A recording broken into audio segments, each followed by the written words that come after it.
Eu sou a Carol. E eu sou a Luísa. Seja muito bem-vinda ao IntegraCast. Gente, mais um episódio. Estamos aqui muito felizes e motivadas com tudo que a gente tem aprendido e falado aqui, né, Lu?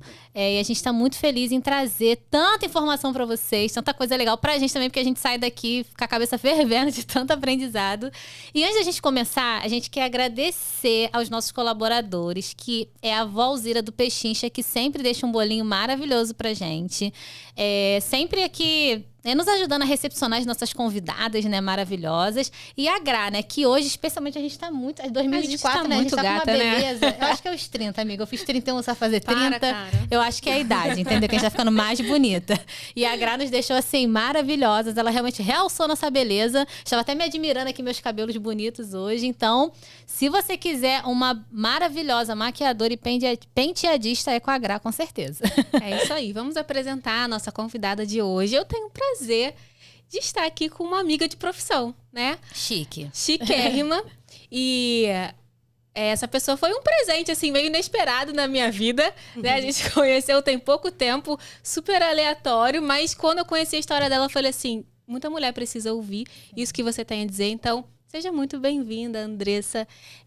Esse lugar aqui também é seu. A gente gosta muito desse momento de mesa, então sinta-se muito à vontade aqui com a gente. Obrigada pelo convite, pela confiança. É um prazer estar aqui com vocês, né? Estou apaixonada aqui pelo espaço. Então, obrigada mais uma vez. Imagina. E vamos começar, Andressa. A temática de hoje que a gente vai trazer aqui é uma temática... A gente nunca falou sobre isso aqui, né, no podcast. Hoje a gente está bem, assim, inovadora. E a gente vai falar sobre as doenças autoimunes, né? E como que as nossas emoções também, elas têm um impacto dentro dessa questão. E aí você fala muito no seu Instagram sobre isso também, a tua história de vida. Então, pra gente iniciar... Começa contando um pouquinho da tua história, quem é a Andressa, qual é a tua relação com essa questão da doença autoimune? Bom, então, me chamo Andressa, eu tenho 28 anos, opa. E assim, a minha história, eu tenho 2 doenças autoimunes, né? Mas eu identifiquei elas, eu fui diagnosticada bem cedo. Então, eu tinha acabado de me casar, tinha 6 meses de casada, e aí eu fui diagnosticada com a primeira. Que é um tipo de trombofilia, né? O SAF. E aí foi uma fase bem delicada, porque eu me deparei com um quadro de trombose, né? Então eu fui ali no dentista, numa consulta, e estava sentindo muita dor na perna esquerda, estava sentindo uma dor. E aí eu fui ali na emergência só para tomar de repente, alguma medicação para musculação, né? Musculatura, de repente... poderia ter luxado, algo assim. E aí o médico, eu lembro que ele colocou as 2 mãos assim por trás da batata da minha perna, e ele falou assim, não, você não tá com nenhuma luxação não, você tá com trombose. E aí aquele momento que você nunca imagina que algo do tipo vai acontecer com você. Eu fiquei até um pouco incrédula e assim um pouco anestesiada enquanto ele falava, como assim, eu tô com trombose? E aí, ali eu fui encaminhada para emergência, comecei toda a bateria de exames e tudo mais. Aí constatou quadro de trombose, né? E aí fizeram alguns exames no hospital, mas eles não se aprofundaram. Então, quando a gente fala de um quadro de trombose, muitas pessoas podem ter. Não necessariamente é decorrente de uma doença autoimune, que aí se torna mais complexo o caso. E aí, o que aconteceu? Eu fiquei 3 dias internada. Fizeram uma bateria de exames, mas, como eu disse, não se aprofundaram nos exames. Então, eu recebi alta com uma medicação que não fez efeito para mim. Então, fui para casa, voltei, rotina normal, fui trabalhar, vida seguiu normal. Ainda sentindo muita dor, mas eles tinham dito que era normal. Até o pisar seria muito importante para circular, né, o sangue. E aí, beleza. Voltei para o meu primeiro dia de trabalho normalmente na segunda. Eu tinha recebido alta numa quarta. E aí, na segunda, eu fui trabalhar. Quando eu volto do trabalho, no ônibus eu já começo a me sentir estranha, sabe? Assim, querendo desmaiar, mais fraca, assim. E aí eu já mandei mensagem pro meu esposo. E aí foi uma loucura, porque assim, eu desci do ônibus, meu esposo não estava em casa. Ele falou, vou te pedir um Uber, você entra no Uber e já vai pro hospital. Deve estar acontecendo alguma coisa. Só que eu comecei a sentir o meu corpo... A minha energia ia abaixando e a minha pressão tava abaixando. Então eu falei, não, vou entrar em casa, porque eu vou desmaiar aqui na rua. Então imagina eu ficar no Uber desmaiada, né? Então eu preferi subir. Eu subi, entrei dentro de casa. Não sei o que passou na minha cabeça, que eu tranquei a porta. Fui pra sala, assim, e já fui me desfalecendo no sofá. Comecei a tossir bastante. A tossir. Eu tenho asma também, né? Então, naquele momento, eu não sabia se eu tava, de repente, ansiosa e eu tava ficando com falta de ar, mas eu comecei a tossir bastante e fui desfalecendo. Nesse meio tempo, meu esposo vê pelo aplicativo que eu não entrei no Uber, começa a se preocupar. E aí ele sobe rapidamente, tentando ali abrir a porta e eu não conseguindo responder muito bem. E até que ele consegue entrar, minha sogra estava junto também. E aí eles me pegam naquela cena, desfalecendo assim no sofá e tudo mais. E aí minha sogra, ela já tem entendimento maior nessa área, né? Que ela é farmacêutica. E ela começou a me perguntar, além disso, você tá sentindo mais algum outro sintoma? E eu tava, porque quando eu recebi o diagnóstico da trombose, eu sentia só uma dor atrás da batata. Bem ali na região atrás do joelho. E nesse dia eu já estava sentindo como se fosse irradiando uma dor pela minha coxa. E aí a minha sogra logo se preocupou. Será que esse trombo ele não subiu? Porque até então, a trombose ela foi identificada numa veia, não foi numa veia principal. E aí, de repente, se ela fosse para a femoral, que é uma das veias principais, poderia subir, ir para o pulmão, coração e etc. E aí foi uma preocupação, mas ainda assim eu não dei muita credibilidade, preferi ir no dia seguinte para o hospital. Mas aí no dia seguinte a gente foi bem cedo. Chegando lá, relatei tudo na emergência. E aí fizeram alguns exames e eu fiquei aguardando os exames na sala de espera. Até que a médica vem e ela já me conduz para uma sala, a sala de enfermagem, que é a de internação, né? Já foi me deitando na maca, aí eu já fui ficando preocupada. Tipo, o que está acontecendo? Ela, então, a gente fez os exames, a gente identificou através do Doppler, eles viram que o trombo ele subiu, de fato, para veia femoral. Caramba. E isso acabou fazendo com que o trombo fosse para o meu pulmão, então eu tive uma embolia pulmonar. Então, no sofá, eu estava tendo um quadro de embolia pulmonar. E aí foi aquele baque, né? Aí ela falou, olha, a gente vai precisar internar você, eu vou precisar investigar, porque, de alguma forma, a medicação não fez efeito. Então, como não fez efeito, o trombo que estava lá, ele não diluiu e subiu. E aí eu fui internada, eu fiquei quase um mês internada, né? Na verdade, um pouco mais de um mês. Uma bateria de exames, muitos tubos de sangue, aquela coisa toda. Até que o que eu mais temia aconteceu. Eles disseram, olha, como a gente ainda não sabe o que através dos exames, para a gente se respaldar, a gente vai precisar fazer uma cirurgia simples em você, que seria inserir um filtro na veia cava, que é exatamente uma veia que fica aqui na região principal. Caso aconteça novamente um quadro desse, você não corre o risco de passar por uma embolia, que isso pode ser fatal, né? E aí foi bem delicado para mim, porque eu sempre tive medo de cirurgia, mas era uma cirurgia bem tranquila, deu tudo certo. Fiz a cirurgia. E depois saiu o resultado, né, do exame, que foi quando a gente descobriu que seria uma doença autoimune, que é uma doença teoricamente rara. A gente vai falar um pouquinho sobre isso, né, porque a gente fala que ela é rara, mas eu conversando com as pessoas, cada vez mais eu descubro pessoas que possuem o mesmo diagnóstico. Só que as pessoas falam pouco sobre isso. E aí foi aquele susto, aquela coisa toda. A gente entendeu que, na verdade, então, precisaria tomar uma outra medicação. E tudo mais. E aí foi um período bem delicado, porque eu não podia pisar no chão por dias enquanto eu estava internada. Até uma cena que me marcou muito foi que depois de semanas na maca, assim, no leito, as enfermeiras me dando banho, totalmente dependente, quando eles me colocaram na cadeira de rodas para tomar banho novamente pela primeira vez e sentir o chuveiro, a água do chuveiro cair no rosto, para mim foi uma sensação muito emocionante. E é interessante pensar que, às vezes, quando a gente é privado de pequenas coisas, a gente passa a dar mais valor. Então, assim como a minha respiração e esse simples tomar banho sozinha, hoje eu sempre agradeço a Deus por isso, né? Que aí eu passei a valorizar esses detalhes. E aí eu recebi alta, passei por um tratamento, comecei a precisar usar uma meia compressora, principalmente quando eu viajo de avião, então precisa tomar esse cuidado. E foi um período bem delicado, porque afetou muito a minha parte emocional, assim. Eu já tinha algumas questões comigo, então eu já recebo o diagnóstico com questões que eram minhas, baixa autoestima, eu tinha muitas questões já que eu não tinha elaborado em terapia. Então, quando a doença veio, só se intensificou. E aí é muito interessante porque a doença, os próprios sintomas, eles acabam abalando a gente emocionalmente. Então, vira um ciclo, né? Se o nosso emocional não estiver bem, afeta a doença e a doença também da mesma forma.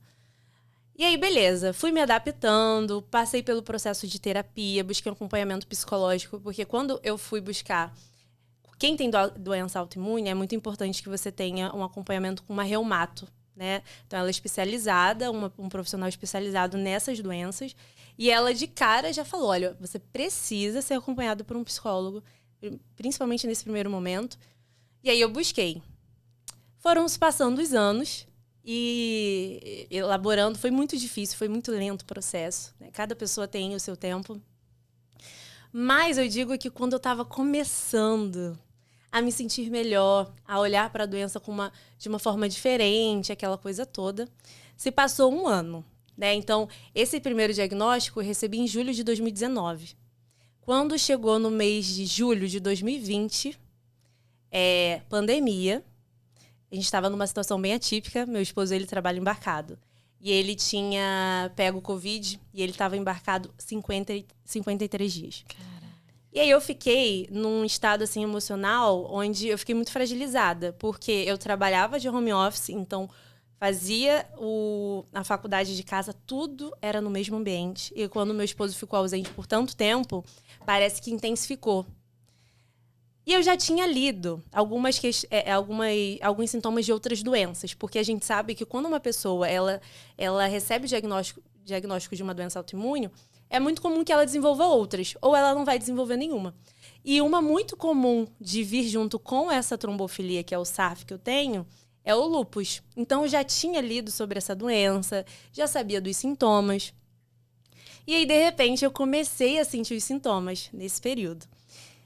E aí, quais eram os sintomas? Muitas dores nas articulações, a ponto de eu não conseguir andar reta, sabe? Eu comecei a mancar e senti muita dor mesmo. Não conseguia gesticular a mão. E eu mandei mensagem pro meu esposo, eu falei, olha, eu acho que eu tô com lúpus, eu tenho quase certeza. E aquilo já começou a me abalar. Porque eu tava começando a ter um respiro do primeiro diagnóstico. E de repente vem. Aí eu fiz contato com a minha reumato, falei, olha, Carol, eu acho que eu tô com lúpus. Aí ela já passou os exames para eu fazer. Fiz uma bateria de exames. E aí quando o resultado saiu, eu fui no consultório dela. Aí ela constatou, né? Meu esposo, ele estava ainda embarcado. Então eu passei por esse processo sozinha. Eu lembro que enquanto ela confirmava... Porque assim, não é só o diagnóstico, né? Entra muitas questões, como você ter que lidar com mais medicações todos os dias. Eu precisaria agora me privar do sol. Eu amo pegar uma praia. Eu estava numa frequência de ir à praia com as minhas amigas, sempre, né? Quase todo mês, assim. E era algo que eu gostava muito. Então, uma das coisas que, por exemplo, eu gosto muito de fazer é andar de patins. Então, tinha essa liberdade de sair em qualquer horário e andar. Teria essa restrição e, principalmente, restrição alimentar. Então, é mais do que uma alimentação vegana. Mas, assim, é muito restrito. Porque já saíram estudos que a alimentação, ela influencia diretamente a atuação da doença. Então, alguns alimentos, eles podem inflamar ainda mais. E ali, ela me passou várias informações. E eu, assim, as lágrimas só desciam. Nossa, eu não acredito que mais uma vez, né? Se passaram um ano. Depois eu até fiquei brincando. Será que em julho de 2021 vai vir outra? A gente fica com esse receio. E aí, passei por esse processo. Não foi fácil. Mas, assim, de primeiro momento, eu tive ali uma mudança de vida radical. Então, uma alimentação totalmente regrada. Parecia que eu era atleta, assim. A atividade física regular... Toda aquela medicação, que agora entrava outro escopo de medicação. Então, assim, foi bem, bem delicado, assim. Aí foi mais um processo em terapia, voltei para terapia, eu tinha dado uma pausa. Aí eu voltei, e foi muito importante para eu ir elaborando. Só que o que aconteceu? Eu fiquei 6 meses regrada seguindo o tratamento que era necessário. E eu criei muita expectativa que os exames iam mudar os resultados. Porque toda doença autoimune, ela pode entrar em remissão. Então, as pessoas ficam nessa expectativa. Então, se você segue o tratamento direitinho, medicamentoso, alimentação e tudo mais, há uma grande chance disso acontecer. Só que é muito particular. Algumas pessoas entram rápido, outras demoram 7 anos, 20 anos. Então, você precisa ter uma certa paciência, né? E eu criei muita expectativa porque eu mudei radicalmente. E eu sou uma pessoa que eu amo comer besteira. Então, eu me dediquei, eu me empenhei para que a doença entrasse em remissão. E aí, passaram 6 meses, eu repito toda a bateria de exames. E aí, eu estava no consultório com a minha reumato e quando ela falou, olha, Andressa, os resultados estão basicamente os mesmos.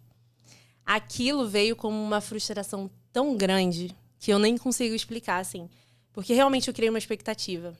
Sem perceber, a gente cria. E dali, eu me decepcionei um pouco. E pensei, bom, se eu faço tanta restrição, então do que adianta? Se eu fiz tanto e continuou tudo a mesma coisa, né? E aí eu acabei até me criando uma certa resistência com a própria medicação. Comecei a criar uma não aceitação da doença. Então, assim, passei um tempo não querendo falar sobre isso. Eu sabia que ela existia, me esforçava para seguir com tratamento medicamentoso, mas, assim, se a gente não falar sobre isso é melhor, né? Eu criei até uma resistência no movimento do engolir a medicação, então, para mim, era bem difícil. Isso foi pauta de terapia por muito tempo. E a alimentação, nem se fala. Eu voltei à alimentação normal e não passei a me preocupar mais, né? E aí, assim ficou. E aí, nesse período, que entra até a psicologia. Porque, assim, eu tenho uma história com a psicologia que é um pouco atípica. Eu entrei na faculdade de psicologia com 18 anos, só que nesse meio tempo eu tranquei 5 vezes. Nossa! Pois é, tranquei 5 vezes porque eu realmente tinha algumas questões emocionais onde eu acreditava que eu não era capaz, que eu não ia conseguir, então eu acabava trancando. Dessa última vez, eu já com os diagnósticos, né? Meu esposo, ele me incentivou muito a voltar, porque realmente era um sonho. E aí, nesse incentivo todo, eu não só voltei, como voltei fazendo 2 períodos ao mesmo tempo. Aí eram 17 disciplinas, aquela coisa toda, mas... Intensa. Mas assim, foi possível, né? Meu esposo super me incentivou e eu praticamente vivia para aquilo. Então, consegui, passei por esse processo. E nesse movimento da faculdade, olhando para isso, conhecendo pessoas que também tinham doenças autoimunes, e até que eu também fui no encontro do Psi do Futuro, né? Com a Lana Nijar. E lá, a gente falando sobre nicho, qual público que a gente vai falar. Na época, o meu nicho no Instagram era sobre ansiedade. E aí lá, eles vieram com uma proposta que eu ainda não tinha cogitado, que seria voltar o meu público para esse público que possui doenças autoimunes. E para mim foi um choque, porque de certa forma, quando a gente fala sobre um tema, é importante que a gente não só domine, mas que a gente seja, de certa forma, um exemplo de vida. E eu tenho muitos processos, assim, hoje eu ainda tenho processos. E aquilo, eu fiquei assim um pouco resistente a não sei. Voltei da mentoria, foi em São Paulo, né? Fiquei pensando sobre isso, troquei isso com algumas amigas, algumas pessoas próximas. E comecei a ir elaborando essa ideia. Até que foi fluindo, eu falei, quer saber? Eu vou transicionar o meu nicho sim. Acho que vai ser importante. E foi uma fase muito interessante, porque eu percebi que a doença, apesar de agora eu consigo tomar as medicações tranquilamente, agora eu dou mais atenção para isso, já tô aceitando mais a doença, eu percebi que a doença, ela tava... Sabe aquele cômodo que a gente coloca algumas bagunças e as visitas não têm acesso? Era mais ou menos nesse lugar que ela tava na minha vida. E foi um processo um pouco ansiogênico de trazer à tona, deixar ali na sala, sabe? Onde as pessoas podem acessar e ver a todo momento. E aí eu falar sobre isso. Só que eu acho que assim, um ponto fundamental que fez toda a diferença foram as trocas no Instagram. Porque quando você começa a falar de uma coisa, às vezes você pensa que ninguém tem, ou tipo, nossa, quem é que vai se identificar com isso? É impressionante. Foi muito bom o retorno no Instagram das pessoas. Tem até um Instagram muito conhecido, que é A Menina e o Lupus. Então, quem tem lupus segue essa página. E eu contei a minha história, né? A minha história foi compartilhada na página dela. E, assim, eu tive um retorno de pessoas se identificando com a história, né? E ali aquilo super me motivou. Então, foi muito interessante essa troca, sabe? Encontrar propósito no diagnóstico. Acho que essa é a questão. E aí isso super me fortaleceu e me motivou para olhar, para dar mais atenção. Tem até uma frase que a minha cunhada, enquanto eu estava internada, né, que às vezes acontecem coisas na nossa vida que a gente pergunta por quê. E ela tinha lido num livro, né, que ao invés da gente perguntar o porquê disso, a gente pode perguntar para quê? Para quê? Do que eu posso fazer diante dessa situação, né? Qual o propósito que eu posso tirar? E fez muito sentido para mim, sabe? Então, além de você ter essa vivência, apesar de eu ainda não ser o ideal de uma pessoa que tem doenças autoimunes e ser um exemplo de forma integral, mas eu sou um caso de vida real. Então, eu vejo dessa forma, uma pessoa que está em processos ainda, e eu acho que é isso.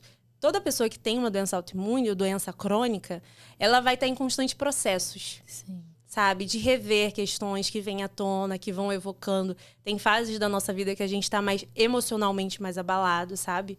Então, eu fui encontrando esse propósito e tem feito muito sentido, sabe? E, inclusive, o convite de estar aqui hoje foi, assim, confirmação, porque pela primeira vez eu vou falar em um podcast sobre isso. Então, acho que vai ser muito bacana, até pros meus seguidores também, né? Fazerem mais contato com isso. E, Andressa, eu achei... a gente fica muito feliz quando vem pessoas aqui no podcast, né, como você, que ressignificam, né, as coisas que ela passa, né, e usa isso como um trabalho, né? Hoje é seu trabalho, é do que acho que é o que você fala, é o teu propósito, é a forma também que você tá fazendo crescer, te fazer crescer na área da psicologia. E eu acho que muita gente ainda não sabe o que é doença autoimune. Será que você poderia, assim, fazer um resumo, né? Explicar Sim. o que são doenças autoimunes. Você citou alguns exemplos, né? Do lúpus, da trombofilia. E, basicamente, assim, quais seriam as causas dessas doenças autoimunes? Tenta ver se você consegue resumir, Sim. assim, pra galera que tá vendo a gente aqui. Então, quando a gente fala de doença autoimune, falando de uma forma superficial, se a gente fala de um organismo comum, né? O sistema imunológico tem a função do quê? De proteger a gente de bactérias, de corpos estranhos, né? Esse é o funcionamento dele. Quando a gente fala de uma pessoa que tem a patologia da doença autoimune, é como se fosse um anticorpo burro que a gente fala. Porque, além de ele proteger também de corpos estranhos, ele atinge tecidos saudáveis. Então, esses tecidos podem englobar os próprios órgãos da pessoa. Então, por exemplo, o lúpus, a gente vai ter 3 níveis, que é o leve, que ele se resume somente à pele. Então, a gente tem muitas lesões na pele.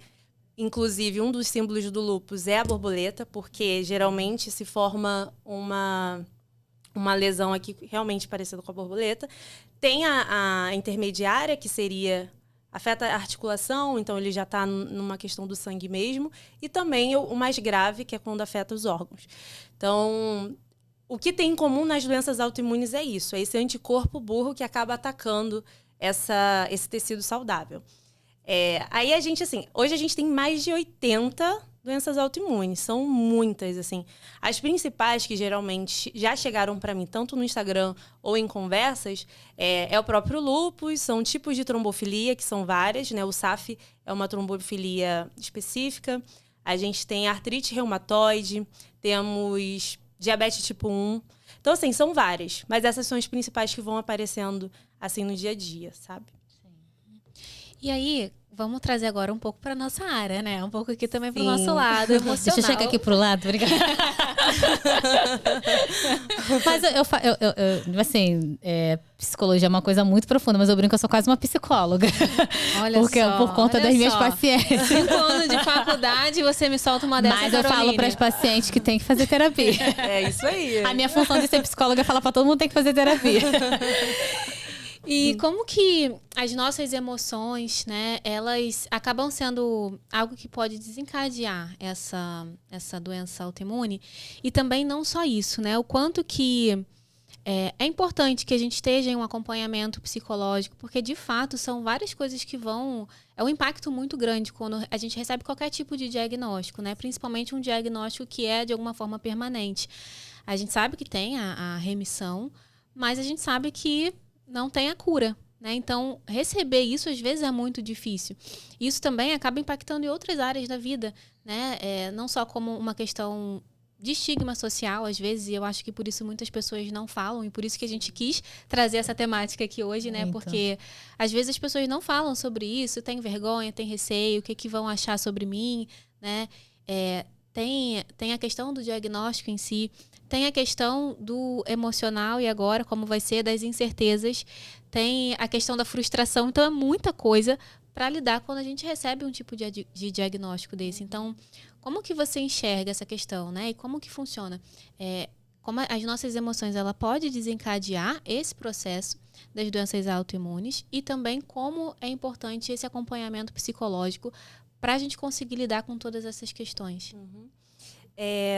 Então, até respondendo a pergunta anterior para dar gancho nessa, as causas são multifatoriais, não se tem definido o que de fato causa cada caso, né? Então, tem um fator genético, tem um fator ambiental e também acontece muito quando as pessoas, de repente, passam por um alto nível de estresse, né? Então, não se sabe a causa exata, então fica mais rodeando nessa teoria do multifatorial.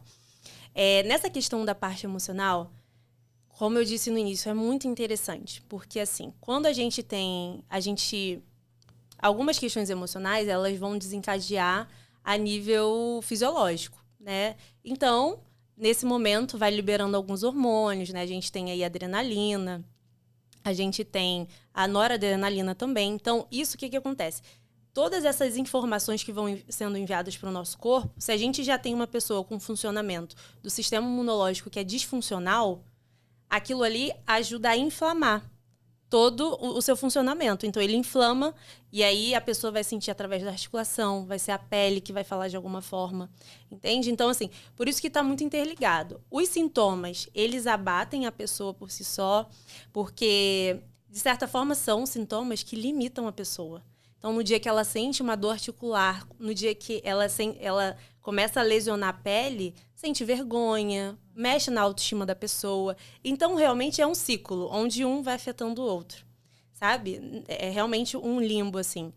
E eu lembro, inclusive, que no início, com a forma como o lúpus desencadeava em mim, era muito na minha pálpebra. Ela inchava de uma forma que parecia que eu tinha levado um soco, assim, alguém tinha me batido. E eu tinha vergonha, porque era um ponto que me incomodava. Nossa, eu não posso ficar triste que o lúpus, ele logo me entrega, de certa forma, sabe? Então, eu tinha vergonha. Eu me olhava no espelho, eu sentia pena de mim, eu ficava, sabe, ruminando aquilo. Então, eu acho que o processo terapêutico, ele entra nesse lugar onde você vai ressignificar, como vocês mesmos usaram esse termo, eu acho perfeito.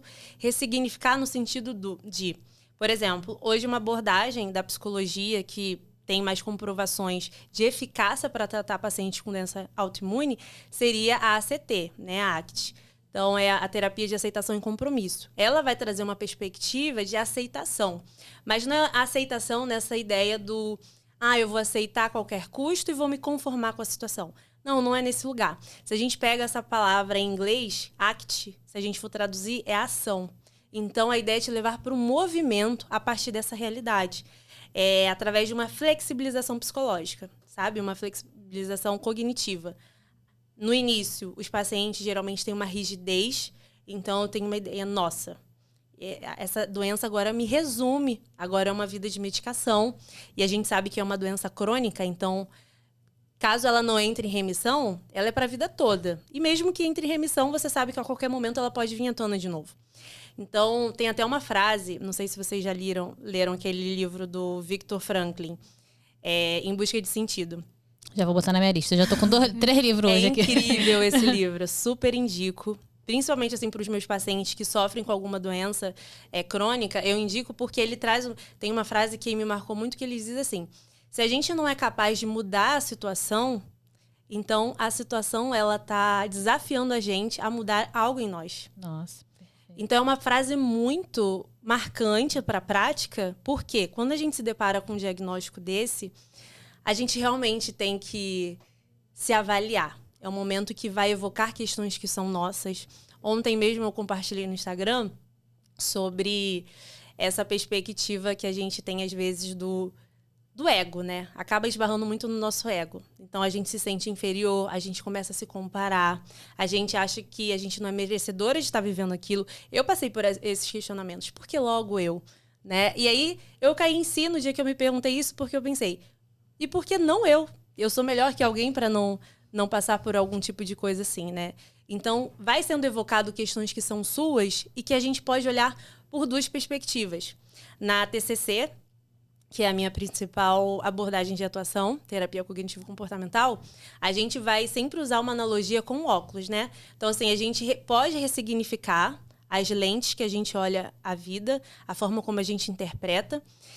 E muitas das vezes a gente escolhe olhar por esse olhar mais distorcido, de ficar ruminando sempre por esse olhar mais negativo. Mas quando a gente decide ressignificar e flexibilizar, as coisas elas mudam, sabe? Então, eu tenho me permitido passar por esse processo. Então, se eu não posso mudar o fato, o real da minha vida, que é ter uma doença, as doenças autoimunes, o que eu posso fazer diante disso? Então, por exemplo, foi o movimento que me levou a buscar um propósito das doenças. Então, foi a junção disso com a profissão, que eu amo. Então, é um link, assim, muito bom que eu encontrei. Para mim, fez muito sentido. E é mais nessa ideia do que eu posso fazer. Não ficar ruminando da situação, mas o que eu posso fazer a partir disso? Realmente encontrar um sentido. Porque senão a gente perde, entre aspas, tempo murmurando. E aí a gente não vai sair daquele lugar. Sim. A gente não sai do lugar.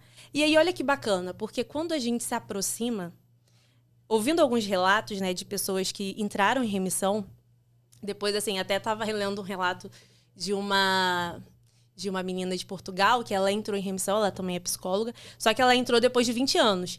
E ela falou que ela só entrou em remissão quando ela entrou nesse movimento de aceitar, se aproximar da doença, pesquisar sobre, buscar conhecer mais a doença. Não fugir, né? Não fugir. Mas se aproximar. Exatamente, sim. Ela se aproximou para se familiarizar com aquilo. E olha como que é interessante, porque o nosso corpo, ele está conectado de forma assim completa, nossa mente, nosso corpo. E ela entrou em remissão. Então, olha que interessante. Tem até, citando agora outro livro, né? Tornar-se Pessoa, de Carl Rogers. Ele vai trazer uma... Tu me faz uma listinha pra mim? Não, inclusive, a gente pode até botar aqui na descrição, né, do vídeo. Vamos colocar boa. Assim. E ele traz uma perspectiva de que, assim, pra gente conseguir uma mudança de vida, uma mudança pessoal, nossa, primeiro a gente precisa se aceitar completamente como nós somos, quem somos. Isso abrange limitações, erros, doenças. Então, quando eu aceito, assim como o relato dessa menina, ela aceitou o que a doença que compõe ela, de alguma forma. E aí, de repente, ela consegue mudar, porque ela se aproxima disso. Tem até aquela analogia da CT também, que é o dedo chinês, né? Que a gente coloca, é tipo uma encruzilhada de papel, que a gente coloca nossos dedos. E se a gente tenta tirar, a gente não consegue, porque ele prende os dois dedos. E aí, qual é a analogia disso? É que quando a gente tenta se afastar das nossas emoções ou de alguma condição, mais preso a gente fica. Sim. Então, a gente busca sempre estar no controle, mas é uma ilusão. A gente, na verdade, né, tá ficando ali um escravo daquela situação. Né? Andressa, talvez você possa até me corrigir, mas eu lembro... Quando a Lu falou, né, que a gente ia falar sobre doenças autoimunes, eu me interessei muito no tema, porque é um tema que eu vejo muitas pacientes ali no meu dia a dia, né, com doenças autoimunes, de diversas doenças, algumas que você citou, até outras também que eu nunca tinha ouvido falar na minha vida, que você falou que tem mais de 80. E eu já li alguns estudos que falam que as mulheres são as mais afetadas pelas doenças autoimunes. É real isso? É isso ainda? Mudou alguma coisa? E assim, você acredita que essa questão talvez é porque as mulheres elas têm essa dificuldade de lidar com as emoções, ou é uma questão genética mesmo, ou é multifatorial mesmo, não tem uma explicação exata? Do que você tem estudado, do que você tem visto, né? Você que está bem dentro dessa área. O que você poderia dizer pra gente? Essa pergunta é muito boa. Assim, não há uma conclusão do motivo das mulheres elas serem mais afetadas. Mas, assim, dos estudos que já foram feitos, acreditam que é realmente por uma questão social, né? A mulher, de certa forma, ela está mais exposta a essa instabilidade emocional, por diversos fatores, né? Então, a gente acaba ficando mais suscetível a desencadear. Principalmente porque, por exemplo, quando a gente fala de multifatorial, A gente fala de ambiente. Então, se aquela pessoa, aquela mulher, ela passou por um ambiente estressante, às vezes foi uma criação onde ela teve um alto nível de estresse. Depressão, né? Muitas vezes. Exatamente. Então, assim, às vezes, por outros fatores, a pessoa ela desenvolve uma depressão, né? Um TAG, que é a ansiedade generalizada. Ali, a gente está falando de um alto nível, um pico emocional. Se ela já tiver uma predisposição genética ou por aquele próprio ambiente, né, ela está mais vulnerável de alguma forma, aquilo vai acabar desencadeando. Então, assim, a porcentagem de homens é bem menor. Sim. Eu achei muito interessante isso que você trouxe, né? E muito bonito também de ouvir. E eu acho que talvez esse seja a grande chave, né? Essa questão da aceitação. Porque a gente não consegue mudar aquilo que a gente não aceita. Então, como é importante a gente aceitar aquilo que está na nossa frente e não só aceitar no sentido de concordar, eu gosto de ter isso aqui, né? Não é gostar, né? Não é gostar, mas é entender que essa é a realidade e se comprometer com ações que de fato vá transformar essa situação. Sim, então, achei muito legal, muito interessante isso que você trouxe. A ACT, ela traz muito esse ponto, né, dessa aceitação. A própria DBT também com aceitação radical. Uhum. E uma outra coisa que você falou que eu achei interessante, que talvez seja muito importante, eu conheço também, convivo com pessoas que têm doença autoimune, e a gente sabe que às vezes a doença entra em remissão, às vezes volta, e aí é um tempo grande que ela fica. E como é importante a gente ter uma rede de apoio dentro dessa situação, né? Como que você enxerga essa rede de apoio? Você falou muito do seu marido, da falta que ele fez nesse tempo quando você recebeu o diagnóstico. Eu vi também lá no teu Instagram que você traz muito a questão dele também, quanto que ele foi importante nesse processo. Como que você enxerga a rede de apoio dentro dessa questão das doenças autoimunes? Uhum. Eu até me emociono, né, em ouvir você falando isso, porque realmente ele teve uma participação crucial desde o início, desde o primeiro diagnóstico. Então, as coisas até aconteceram para que ele pudesse estar mais presente no período da minha internação, porque por ele trabalhar sempre embarcado, isso dificultava um pouco. Mas em relação à rede de apoio, assim, não só meu esposo, eu tenho a família do meu esposo, minha cunhada, meus sogros, eles tiveram uma participação direta. Então, nesse período, para mim, foi crucial ter essas pessoas do meu lado ali, me auxiliando, cuidando de mim, porque no início você fica com medo de tudo, né? Claro. A gente fica mais sensível. Mas falando hoje, assim, na prática, né? O que eu percebo muito. Eu estava até nesse carnaval refletindo sobre uma coisa que eu observei. Porque, assim, a todo momento, se a gente se permitir, a gente pode aprender consigo mesma, né? A partir de questões que vão sendo evocadas ali nas situações. E aí, em um dia de carnaval, eu estava sentindo muita dor nos meus pulsos. Tem dia que a gente acorda realmente com as articulações mais inflamadas. E assim, a dor é a ponto de eu não conseguir desenroscar uma garrafa de café, porque realmente realmente inflama. E nesse momento, nessa manhã, a gente estava tomando café e a minha sogra pediu para eu servir o café para ela. A garrafa era aquelas grandes que estavam pesadas e eu tinha que desenroscar. E eu senti vergonha de dizer que eu estava sentindo dor. Então, o que eu comecei a observar? Até fiz uma enquete no meu Close Friends, né, com as pessoas que têm doença autoimune e me seguem, se elas acabaram se condicionando nesse lugar também, do se anular muitas vezes para não ter que falar. Porque as pessoas às vezes não entendem. E eu percebo que às vezes a gente tem medo das pessoas acharem que a gente está exagerando, que, sabe, mentindo, enfim, para não fazer alguma coisa. Então a gente se força, né? E eu percebi aquilo nesse carnaval e eu preciso falar.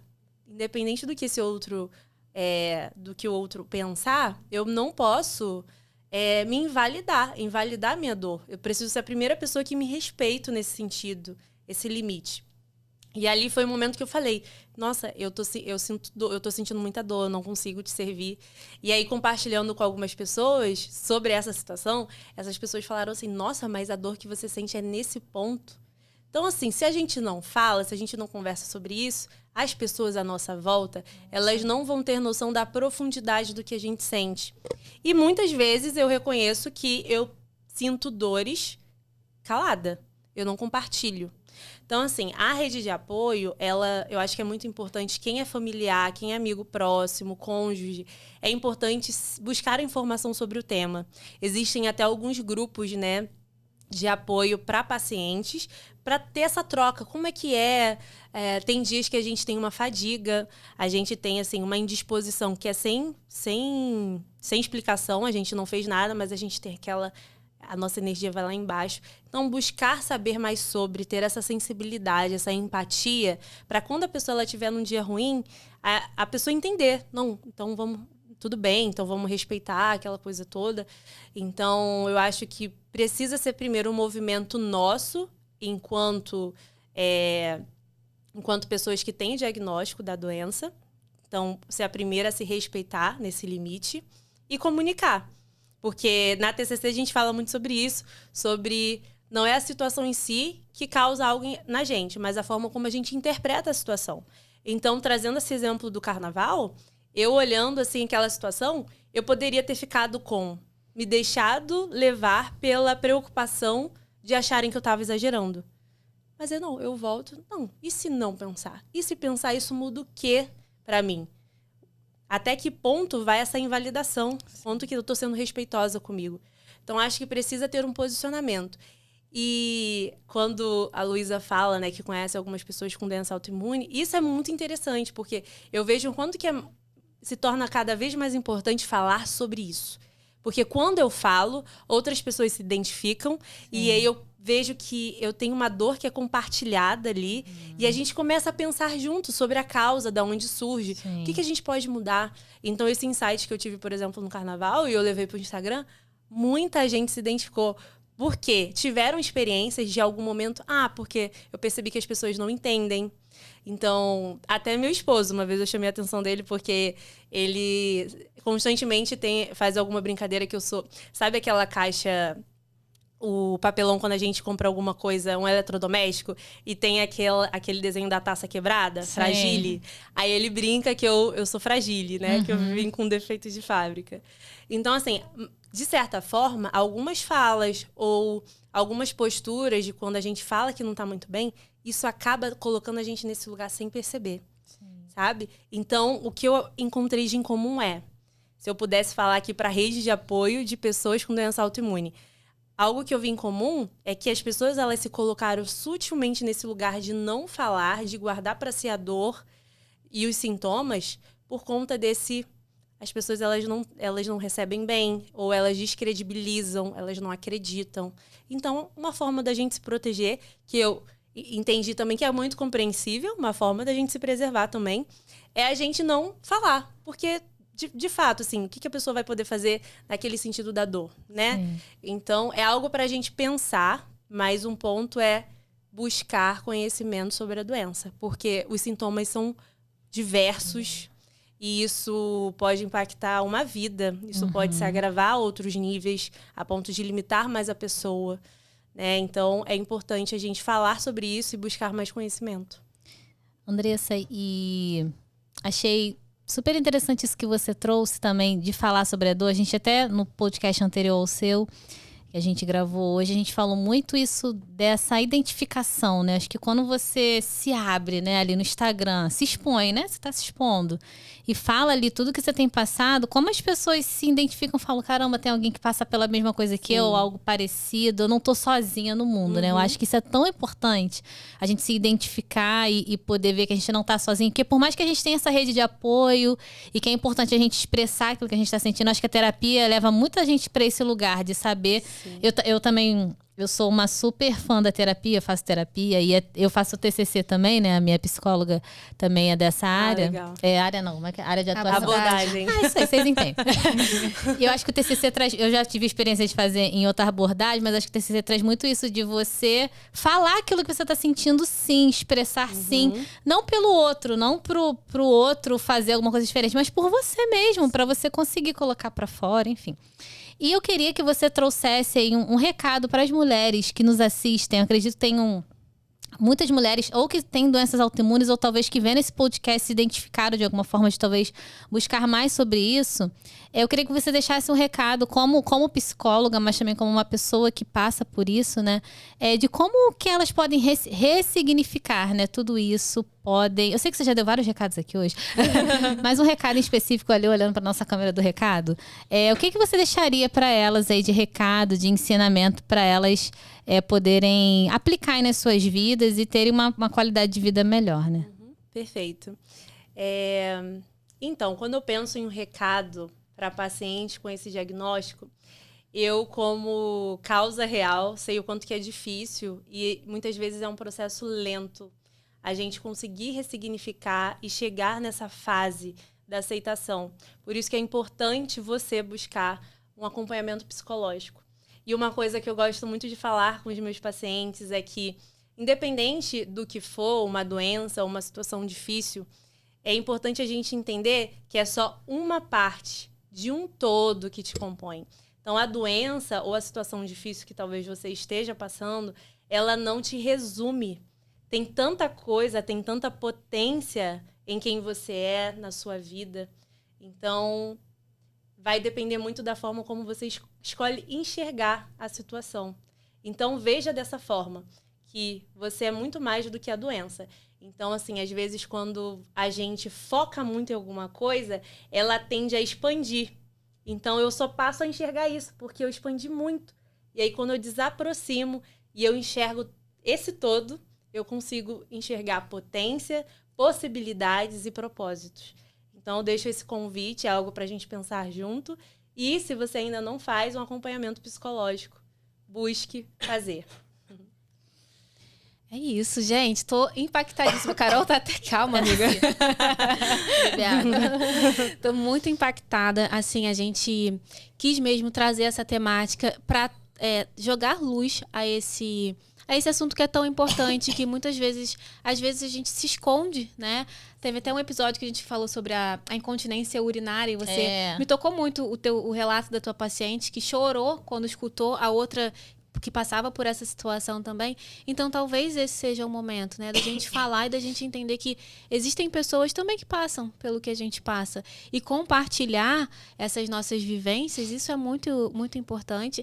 E eu te agradeço por você abrir aqui a tua história, né? Se permitir trazer, de alguma maneira, essa vulnerabilidade, porque elas conectam a gente, né? As nossas A gente vive hoje no mundo de Instagram, onde todo mundo tem que ser muito perfeito, né? Tem verdade. que ser o corte perfeito, o filtro perfeito, o cabelo perfeito. E aí, quando a gente vê assim, meu Deus, tá, mas eu não tenho isso, mas a minha vida é diferente. E agora, né? Então, o que eu sou? Então, eu acho que esse bate-papo, essa conversa que a gente teve foi muito importante para isso, para que as pessoas se conectem de fato. Não, existem pessoas que passam pelas mesmas dores que eu, que passam pelos mesmos questionamentos que eu, e eu posso buscar ajuda. Então, muito obrigada por você compartilhar, não só da tua vida, mas também do teu propósito, que é de impulsionar outras pessoas nesse caminho. Obrigada, meninas. O prazer foi todo meu, tá? Tá sendo muito especial estar aqui com vocês. Parabéns pelo trabalho também de fazer essa integra, né, com mulheres de várias áreas. Acho isso muito importante e eu tô muito feliz de ter vindo aqui. Obrigada. Obrigada a você. Gente, deixa o comentário, a curtida, fala o que vocês se identificaram. Divulga bastante os cortes, né, pra gente poder falar muito desse assunto que é tão importante. E é isso. Obrigada, gente. Tchau. Tchau.